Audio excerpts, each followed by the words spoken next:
အဖြူရောင်နှင်းဆီရဲ့အသုံးဝင်မှုကိုပြောရမယ်ဆိုရင်ပန်းစည်းရေးပန်းနာဆင်မှုတွေနဲ့မင်္ဂလာပွဲတွေလိုအခမ်းအနားတွေမှာအဖြူရောင်နှင်းဆီကိုအလှဆင်ဖို့အဓိကထားပြီးအသုံးပြုကြပါတယ်။ဒီပြင်တန်ရှင်းစင်ကြယ်ခြင်းနဲ့အချစ်စရဲ့သင်္ကေတအဖြစ်အဖြူရောင်နှင်းဆီကိုတင်စားကြပါတယ်။နှင်းဆီပွင့်ချက်တွေကနေထုတ်ယူရရှိတဲ့နှင်းဆီ rose oil ကိုရနံ့ကူထုံးမှာအသုံးပြုပြီးစိတ်ဖိစီးမှုလျှော့ချဖို့စိတ်ခံစားချက်ကောင်းမွန်စေဖို့နဲ့အပန်းဖြေဖို့အတွက်အသုံးပြုကြပါတယ်။အဖြူရောင်နှင်းဆီကထွက်တဲ့နှင်းဆီရည်ကိုသဘာဝတိုနာဖြင့်အသုံးပြုကြပြီးအသားရည်ကိုရေဓာတ်ဖြည့်ပေးခြင်းအေးမြစေခြင်းနှင့်ရောင်ရမ်းမှုကိုလျှော့ချပေးခြင်းစတဲ့အကျိုးကျေးဇူးတွေလည်းရရှိပါတယ်။အဖြူရောင်နှင်းဆီကထွက်တဲ့အဆီကိုလည်းအသားရည် moisturizer နဲ့အခြားအလှကုန်ပစ္စည်းတွေမှာထည့်သွင်းအသုံးပြုကြပါတယ်။အချို့သောရိုးရာဆေးပညာတွေမှာနှင်းဆီပွင့်ချက်တွေကို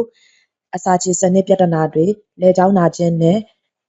စိတ်ပူပန်မှုတွေကိုကုသရာမှာအသုံးပြုခဲ့ကြပါတယ်။သို့သော်ငြားလည်းပဲသိပ္ပံနည်းကျအထောက်အထားခိုင်မာဖို့တော့လိုအပ်ပါတယ်။အဖြူရောင်နှင်းဆီပန်းတွေကိုသန့်ရှင်းစင်ကြယ်ခြင်း၊ကြည်လင်ဖြူစင်ခြင်းနှင့်အချစ်စရဲ့သင်္ကေတအဖြစ်မင်္ဂလာပွဲတွေ၊နှစ်ပတ်လည်တွေနဲ့အခြားအခါသမယတွေမှာလက်ဆောင်အဖြစ်ပေးလေ့ရှိကြပါတယ်